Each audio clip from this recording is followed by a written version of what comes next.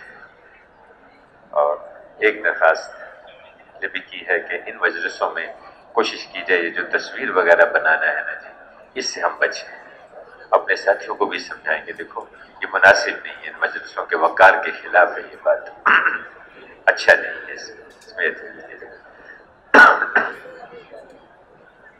جو جماعتیں نکل جانے والی ہیں اور جہاں جہاں بیٹھی ہوئی ہیں ان سے تو خاص طور سے درخواست ہے، چونکہ روانگی کی بات ہے، وہ اگر اپنے آپ کو سارے کاموں سے فارغ کر کے وہاں لاؤڈ سپیکر کے قریب جہاں آواز آ رہی ہے وہاں تشریف رکھے۔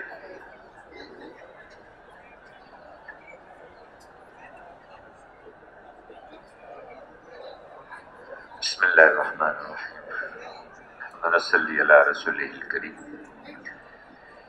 میرے محترم بزرگوں اور بھائیوں، اللہ پاک نے ساری دنیا کے انسانوں کے لیے دنیا میں آنے کا ایک نظام بنایا ہے،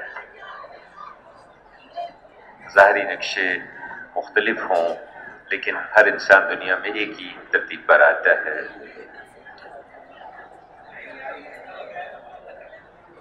کسی مالدار کے گھر میں بچے کی ولادت ہو، کسی فقیر کے گھر میں بچہ پیدا ہو، اللہ کا ایک ہی نظام ہے۔ اسی طرح دنیا میں پرورش کا نظام بھی سارے انسانوں کے لیے اللہ نے ایک بنایا ہے، ظاہری نقشے مختلف ہیں۔ ایک بہت بڑا مالدار افسر کو وزیر ہے، اس نے کھانا کھایا، مختلف قسم کے کھانے، دسترخوان، کئی ملازم، خادم، کئی مشروبات، اور ایک مزدور نے سڑک کے کنارے درخت کے نیچے بیٹھ کے چپاتی پہ نمک ڈال کے یا چٹنی کے ساتھ اس نے روٹی کھا لی۔ ظاہری نقشہ تو مختلف ہے لیکن اندر کا نظام کیا ہے کہ یہ کھانا تھوڑی دیر پیٹ میں رہ کے باہر نکلے گا تو دونوں کہلائیں گے، اور تھوڑی دیر زیادہ پیٹ میں رہ کے باہر نکلے گا تو دونوں پخانہ بن جائے گا، اس میں کوئی فرق نہیں ہے۔ اسی طرح موت کا نظام بھی سب کے لیے ایک ہے۔ ایک بہت مالدار آدمی، کئی قسم کے اس کے ڈاکٹر، طبیب، دوائیاں، ہسپتال، کئی مشینیں لگی ہوئی ہیں، اس کی موت کا وقت آیا، اور ایک فقیر جھونپڑی میں پڑا ہوا ہے، اس کی موت کا وقت آیا، کوئی پانی کا گھونٹ لانے والا بھی اس کے پاس نہیں۔ بظاہر تو نقشہ مختلف ہے لیکن اندر کا نظام کیا ہے کہ روح بدن سے نکلتی ہے اور بدن ختم ہو جاتا ہے، مٹی کا ڈھیر بن جاتا ہے۔ تو پیدائش، پرورش اور موت یہ ساری دنیا کے انسانوں کے لیے گورا ہو، کالا ہو، کوئی عالم ہے، کوئی عامی آدمی ہے، کوئی مالدار ہے، کوئی فقیر ہے، کوئی دیہات میں رہتا ہے، کوئی شہر میں رہتا ہے، سب کے لیے اللہ نے ایک نظام بنایا ہے۔ تو جیسے پیدائش کا، پرورش کا اور موت کا نظام سب کے لیے ایک ہے، اسی طرح سے ساری دنیا کے انسانوں کے لیے کامیابی حاصل کرنے کا نظام اور ناکامیوں سے بچنے کا راستہ وہ ایک ہے، اگرچہ وہ مختلف نقشوں میں ہے، وہ سب کے لیے ایک ہے اور یہ ضابطہ بدلتا نہیں ہے۔ اللہ کے ہاں یہ قانون بدلتے نہیں ہے۔ اب وہ کیا ہے؟ سارے عالم کے انسانوں کے لیے اللہ پاک نے ایک راستہ بنایا ہے کامیابیاں حاصل کرنے کا، وہ ہے اللہ کا دین۔ مالدار ہو یا غریب ہو، بادشاہ ہو یا فقیر ہو، سب کے لیے ایک ہی راستہ ہے کہ اگر تم کامیابیاں چاہتے ہو تو اس زندگی کو اپنے اندر اختیار کرو جو اللہ پاک نے آسمانوں پہ پسند کر کے اپنے نبیوں کے ذریعے سے زمین پہ اتاری ہے۔ اسلام اس زندگی کا نام ہے، دین اس زندگی کا نام ہے جو اس کائنات کے خالق اور مالک نے، انسانوں کے رب نے اور ان کے پروردگار نے انسانوں کے لیے پسند کر کے آسمانوں سے اپنے فرشتوں کے ذریعے اور نبیوں کے ذریعے سے انسانوں تک پہنچائی۔ اس کا نام دین ہے، اس کا نام اسلام ہے۔ جتنا دین زندگیوں کے اندر ہوگا اتنا اللہ کے ہاں سے کامیابی ملے گی، اور یہ کامیابی دنیا میں بھی ملے گی، موت کے وقت بھی، قبر میں بھی، حشر میں بھی، آخرت میں بھی، ہر جگہ پر اللہ پاک ایسے انسانوں کو کامیاب کریں گے جن کی زندگیوں میں دین ہوگا، اور اگر دین نہیں ہے تو اللہ پاک ان کو ناکام کریں گے، چاہے وہ اکثریت میں ہیں قوم نوح کی طرح سے، چاہے وہ مال کے ڈھیر ان کے پاس ہیں قارون کی طرح سے، چاہے بڑے بڑے ملکوں اور حکومتوں کے مالک ہیں فرعون اور نمرود کی طرح سے، چاہے جو ہے ان کے پاس زرعی ترقی ہے اور بڑے بڑے باغات کے مالک ہیں قوم سبا کی طرح سے، چاہے وہ صنعتی ترقی کی معراج پہ پہنچے ہوئے ہیں قوم صالح علیہ السلام کی قوم کی طرح سے، چاہے وہ بدنی طاقت اور بدنی قوت میں بہت آگے بڑھے ہوئے ہیں قوم عاد کی طرح سے، اگر ان کے اندر دین نہیں ہے تو اللہ ان کو ناکام کرے گا، اور اگر دین ہے تو اللہ پاک ان کو کامیاب کرے گا۔ یہ قانون ہے، یہ ضابطہ ہے، یہ بدلتا نہیں ہے۔ میرے محترم بزرگوں اور بھائیوں، اب دین جہاں ہوگا دنیا میں بھی آخرت میں بھی ہر جگہ اللہ پاک کامیابی عطا فرمائیں گے۔ اب دنیا کی کامیابی کیا ہے؟ دنیا میں اللہ پاک چین، سکون، اطمینان، راحت، عزت، محبت، مرجعیت عطا فرماتے ہیں، محبوبیت عطا فرماتے ہیں اللہ پاک۔ یہ اللہ کا نظام ہے۔ جب دین ہوگا تو اللہ پاک سکون دیں گے، اطمینان دیں گے، راحت دیں گے، ان میں محبتیں ہوں گی، ان میں جوڑ ہوگا، ایک دوسرے کو نفع پہنچانے والے بنیں گے، اور پھر موت کے وقت میں جب موت آئے گی تو یہ خوش ہوں گے، اور ان کی روحیں بے چین ہوگی جسم سے نکلنے کے لیے کہ اس دین پر اللہ پاک نے کتنے کتنے وعدے کیے وہ سامنے نظر آنا شروع ہو جائیں گے۔ فرشتے خوشخبریاں سنائیں گے، تیرے لیے یہ نعمتیں، تیرے لیے یہ خوشخبریاں، تیرے لیے یہ انعامات ہیں۔ موت کے وقت کی کامیابی ان کو ملیں گی۔ پھر قبر ان کے لیے جنت کا باغ بنے گی۔ جب قبر میں ان کو رکھا جائے گا تو قبر مخاطب ہو کے کہے گی جتنے لوگ میری پشت پہ چلتے تھے تو مجھے ان میں سے سب سے زیادہ پسند تھا، آج تو میرے اندر آیا ہے، آج تو میرا سلوک دیکھ۔ رابطے نگاہ تک قبر ان کے لیے کھل جائے گی، جنت کی کھڑکیاں، وہاں کی خوشبوئیں، وہاں کی ہوائیں ان کی قبروں میں آئیں گی، اور پھر قبر سے جب نکلیں گے پل صراط پر سے کونتی بجلی کی طرح سے گزریں گے۔ میدان حشر میں جب اللہ کے پاس حاضر ہوں گے تو اعمال میں ان کے دانے ہاتھوں میں ملیں گے، شوق سے فخر سے لوگوں کو دکھائیں گے، آؤ آؤ میرا اعمال نامہ دیکھو، مجھے یقین تھا کہ مجھے اللہ کے پاس حساب کے لیے پیش ہونا ہے، میں نے اس زندگی کو اختیار کیا تھا جو اللہ پاک کے ہاں پسند تھی، میں اس زندگی پہ چل کے آیا، دیکھو دیکھو اللہ نے مجھے کامیاب کر دیا۔ شوق سے فخر سے لوگوں کو دکھائیں گے، اور اللہ پاک ان کو دیکھ کے خوش ہوں گے کہ اللہ پاک کو دیکھ کے خوش ہوں گے، ان کے چہرے نورانی ہوں گے، روشن ہوں گے، آگے آگے ان کے نور چلے گا، ان کے دائیں ہاتھ پر روشنیاں چلیں گی، اور پھر اللہ پر ان کی کامیابی کے اعلان ہوں گے۔ جب آدم علیہ السلام سے لے کے قیامت تک کا آخری انسان وہاں موجود ہوگا، ان کی موجودگی میں ان کے لیے اعلان کیے جائیں گے، دیکھو فلاں فلاں کا جو بیٹا ہے ہم نے اس کو کامیاب کر دیا، اور پھر جنت ان کا ٹھکانہ بنے گی۔ جنت ایسی ایسی نعمتیں جو نہ کسی آنکھ نے دیکھی، نہ کسی کان نے سنی، نہ کسی دل پہ ان کا گمان گزر سکتا ہے، ایسی نعمتیں، وہاں کے مکانات، وہاں کے کھانے، وہاں کے دیکھے گا ایک ملک، لمبا چوڑا ملک بار بار دیکھے گا، اور لمبی چوڑی نعمتیں ہوں گی اس کے لیے۔ میرے بھائیوں، ایک ہی راستہ ہے سب کے لیے کہ دین زندگیوں میں آ جائے، دین زندگی میں ہوگا اللہ کامیاب کریں گے۔ اب میرے بزرگوں اور بھائیوں، دین کیا ہے؟ دین کیا ہے؟ بہت آسان، دیکھیے، میرا تعلق اللہ کے ساتھ ٹھیک ہو جائے اور میرا تعلق بندوں کے ساتھ ایسے ہو جائے جس پہ اللہ پاک راضی ہو جاتے ہیں، بس اتنی سی بات ہے۔ بہت آسان ہے کہ میں اللہ کے ساتھ، جو میرا خالق ہے، جو مالک ہے، میرا رب ہے، میں اس کو پہچانوں، اس کی مان کے چلوں، اور جتنے دنیا میں بندے ہیں، جتنے انسان ہیں، وہ سب اللہ کی مخلوق ہیں، اللہ کے بندے ہیں، میرا ان کے ساتھ تعلق بھی ٹھیک ہو جائے، جیسے اللہ چاہتے ہیں اس طرح سے میں رہنے والا بنوں۔ کیوں جی؟ یہ آسان ہے کہ نہیں؟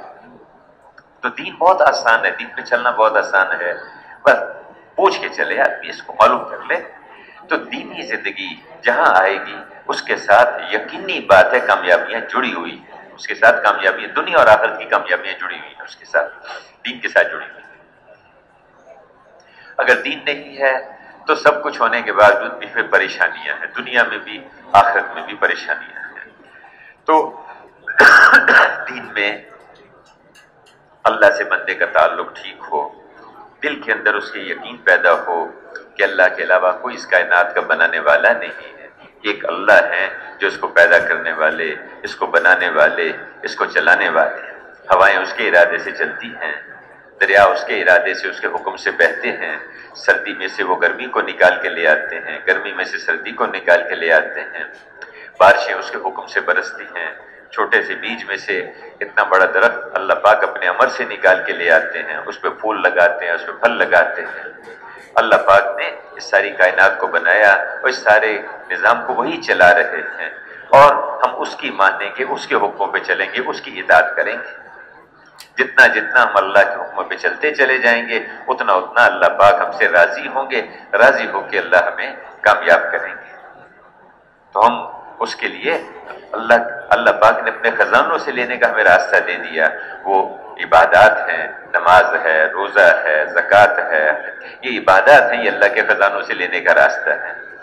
تو اللہ پہ اعتماد کرنا، اللہ پہ یقین کرنا، اور عمل کر کے اللہ کے خزانوں سے لیتے چلے جانا، اور پھر اللہ کے بندوں پہ خرچ کرنا، اللہ کے بندوں پہ لگانا، اس میں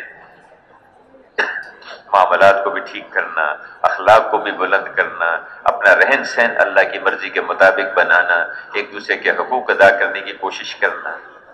تو یہ پوری زندگی ہے جو اللہ پاک نے ہمیں عطا فرمائی ہے۔ ہمارا تو ہر عمل بظاہر وہ چھوٹا عمل ہے، لیکن وہ عمل اللہ نے آسمانوں سے اتارا ہے، وہ معمولی نہیں ہے، معمولی نہیں ہے، ہر عمل بہت قیمتی ہے، بہت۔ تو یہ میرے بزرگوں اور بھائیوں، دینی زندگی انسانوں کے اندر وجود میں آئے، اس کے لیے اللہ پاک نے ایک راستہ دیا ہے، وہ ہے اس کے لیے جہد، محنت اور کوشش۔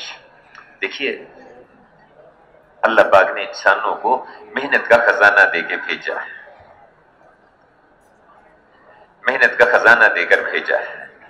بھئی درخواست سے ہے کہ توجہ سے اس میں بات کو سنیں، کوئی چٹ وغیرہ نہ لکھ کے دیں، کوئی بھی پرچی وغیرہ یہاں نہ دیں، درخواست ہے۔ انشاءاللہ یہ جو اجتماعی دعا ہے نا جی، یہ سب کے لیے ہو رہی ہے، اس میں کوئی علیحدہ پرچی لکھ کے دینے کی ضرورت نہیں کسی کو بھی انشاءاللہ۔ باقی اللہ جانتے ہیں ہر ایک کے اوپر جو حال ہے، اللہ پاک اس کی برکت سے انشاءاللہ سب کی اس کے تو آئے خیال فرمائیں گے نا جی، اس کا کوئی پرچی لکھ کے نہ دے یہاں پر انشاءاللہ۔ اللہ جانتے ہیں جس کے اندر جو بات ہے، یہ پرچی لکھ کے ان کو کیا پتہ چلے گا، اللہ کے علم میں ہے۔ تو میرے بزرگوں اور بھائیوں، اللہ پاک نے دین کو اللہ نے محنت کے ساتھ جوڑا ہے، اور یہ اللہ کا ایک نظام ہے کہ اللہ نے انسان کو محنت کا خزانہ دے کے بھیجا ہے، اور دنیا میں مختلف لائن کی محنتیں چل رہی ہیں۔ جس لائن کی آدمی محنت کرتا ہے اس لائن کا اس کو نفع ملتا ہے، جس لائن کی محنت کرے گا اس لائن کا اس کو نفع ملے گا۔ جیسے تجارت کی محنت ہے، اس کا ایک خاص نام ہے، تجارت ہے، اور اس کے لیے جو میدان ہے وہ بازار ہے، بازاروں میں جا کے آدمی محنت کرتا ہے، اس کے نتیجے میں اللہ مال عطا فرماتے ہیں، مقدر میں ہوتا ہے دے دیتے ہیں، نہیں ہوتا نہیں دیتے، لیکن اللہ کا ایک نظام ہے۔ اسی طرح ایک محنت ذمہ داری کی محنت ہے، لوگ کھیتی باڑی کرتے ہیں، باغات لگاتے ہیں، اس کے نتیجے میں اللہ پاک سبزیاں، پھل، گندم، چاول، مختلف قسم کی پیداوار عطا فرماتے ہیں۔ سب سے پہلے محنت کرنے والوں کو ملتی ہے، پھر اس کے بعد منڈیوں میں، وہاں سے دکانوں میں، وہاں سے لوگوں کے گھروں میں جاتی ہے، اور جو اس محنت میں نہیں لگے ہوتے ان کو بھی اس سے فائدہ مل جاتا ہے۔ اسی طرح ایک محنت کارخانوں کی محنت ہے، اس محنت میں کارخانہ بناتا ہے، کوئی کپڑے، کوئی جوتے، مختلف قسم کی چیزیں بنتی ہیں، اور اس محنت کے نتیجے میں سب سے پہلے وہ چیزیں، بننے والی چیزیں اس کارخانے دار کے گھر میں جاتی ہیں، پھر وہاں سے منڈیوں میں، وہاں سے اور لوگوں تک بھی پہنچتی ہیں، پھیلتی ہیں وہ چیزیں۔ پہلے ان چیزوں کا وجود ہوتا ہے، پھر وہ پھیلتی ہیں۔ تو یہ محنتیں ہیں۔ اب محنت کس کو کہیں؟ محنت کس کو کہیں؟ انسان کے بدن کا استعمال، انسان کے بدن کا استعمال، اس کے دل کا یقین، اس کو محنت کہیں۔ ایک ترتیب پر یہ استعمال ہوگا تو یہ تجارت کی محنت ہے، دوسری ترتیب پر استعمال ہوگا تو زراعت کی محنت ہے، ایک اور ترتیب پہ استعمال ہوگا تو یہ کارخانوں کی محنت ہے، کئی دفتر، مختلف محنتیں چل رہی ہیں دنیا میں۔ میرے بھائیوں بزرگوں، ایک محنت وہ ہے جو انبیاء علیہ الصلوۃ والسلام لے کر تشریف لاتے ہیں، یہ نبیوں کی محنت ہے، انبیاء علیہم کی محنت ہے۔ اور اس محنت کا لازمی نتیجہ یہ ہے، جیسے ہر محنت کا ایک نتیجہ ہے نا جی، اس محنت کا بھی ایک نتیجہ ہے۔ وہ کیا ہے کہ اللہ پاک دلوں میں ہدایت کا نور اتارتے ہیں، ہدایت کی روشنی اتارتے ہیں، اور اس روشنی کے آنے پر پھر آدمی دین پہ چلتا ہے۔ اس روشنی جب ہدایت کا نور دل میں اترتا ہے تو پھر آدمی کو نظر آتا ہے کہ کامیابی یہاں ہے اور ناکامی ادھر ہے، اس سے بچے گا ادھر کو چلے گا، اس روشنی میں دکھائی دیتا ہے۔ تو دین وجود میں آتا ہے، دینی زندگی وجود میں آتی ہے جب آدمی محنت کرتا ہے۔ سب سے پہلے محنت کرنے والوں کو اللہ پاک ہدایت کی روشنی، ہدایت کے نور سے نوازتے ہیں، ہدایت کے راستے اللہ پاک ان کے لیے کشادہ فرما دیتے ہیں، اور پھر ان کی محنت کے نتیجے میں اللہ پاک اوروں کے لیے بھی ہدایت کا راستہ اور ہدایت پہ چلنا آسان فرما دیتے ہیں، اوروں کی زندگیوں میں بھی دین وجود میں آتا ہے۔ یہ محنت، اس کو دعوت کہیں، اس کو جہد کہیں، اس کو انبیاء علیہ السلام والا کام کہیں، جو بھی نام اس کو دیں، تو یہ محنت سارے انبیاء علیہ السلام کو دے کر دنیا میں بھیجا جاتا تھا۔ سب نبیوں کو اللہ پاک اس محنت کے لیے بھیجتے تھے، اور اسی محنت کے لیے اللہ پاک نے حضرت محمد مصطفیٰ صلی اللہ علیہ وسلم کو بھی اسی محنت کے لیے بھیجا ہے۔ لیکن ایک فرق ہے، پہلے نبیوں کو ایک قوم، ایک قبیلہ، ایک علاقہ اس کے لیے بھیجا جاتا تھا، اس لیے پہلے نبیوں کی جو آواز ہوتی تھی وہ یہ ہوتی تھی، یا قوم عبد اللہ، اے میری قوم اللہ کی بندگی اختیار کر لو۔ لوگوں کو دعوت دیتے تھے، لیکن اے میری قوم، اے بنی اسرائیل، اے میری قوم، تم اللہ کی مانو، اللہ کی، تو ان کو کسی قوم، قبیلہ، علاقہ، کسی بستی کی طرف مبعوث فرمایا جاتا تھا۔ لیکن حضرت محمد صلی اللہ علیہ وسلم کو اللہ پاک نے بھیجا، اور آپ کو سارے عالم کے انسانوں کے لیے بھیجا۔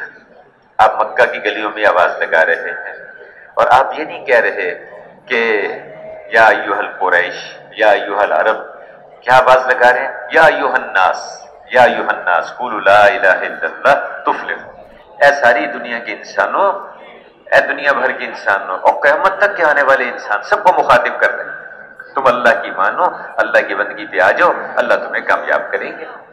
تو حضور صلی اللہ علیہ وسلم کو اللہ نے سارے عالم کے انسانوں کے لیے بھیجا۔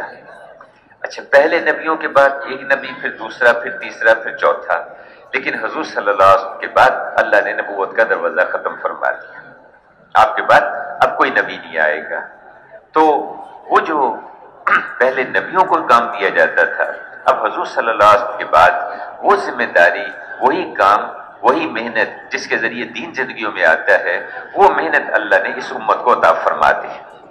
اللہ کے رسول دین کی مکمل شکل بھی آسمانوں سے لے کر تشریف لائے، اور آپ دین کی محنت بھی لے کر آئے، لیکن آپ نے دونوں چیزیں اس امت کے حوالے کر دی، پورا دین بھی دیا اور دین کی محنت بھی اس امت کو دے دی۔ اس امت کو اللہ نے اس محنت کے لیے چنا، اس کے لیے بھیجا۔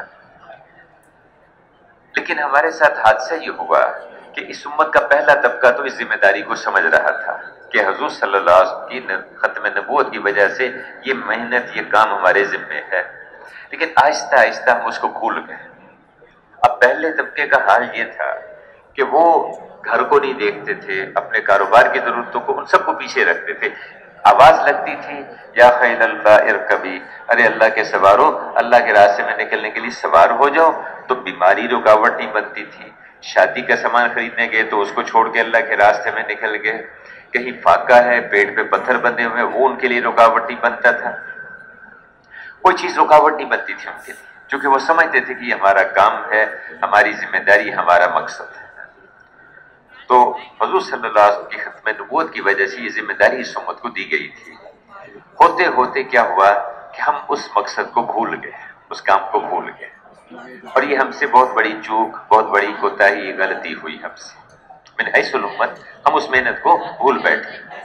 جیسے ذمہ دار زمین کی محنت چھوڑ دے تو بڑا خوبصورت، بڑا شاندار باغ تھا، کیا ہوگا کہ اس نے جب محنت چھوڑ دی تو بچوں نے دیکھا کہ بھئی اس کی تو کوئی روکنے والا، کوئی سنبھالنے والا نہیں رہا۔ وہ باغ کی انہوں نے باڑ توڑی، اس میں سے راستہ بن گیا، اندر آنا جانا شروع کر دیا، کوئی پھول اتار لیے، کوئی پھل نوچ لیے، کوئی، حتیٰ کہ پھر وہ کچھ آئے کو گملے بھی اٹھا کے لے گئے، کوئی آرے کلہاڑے لائے، وہ درخت بھی انہوں نے کاٹ دیے۔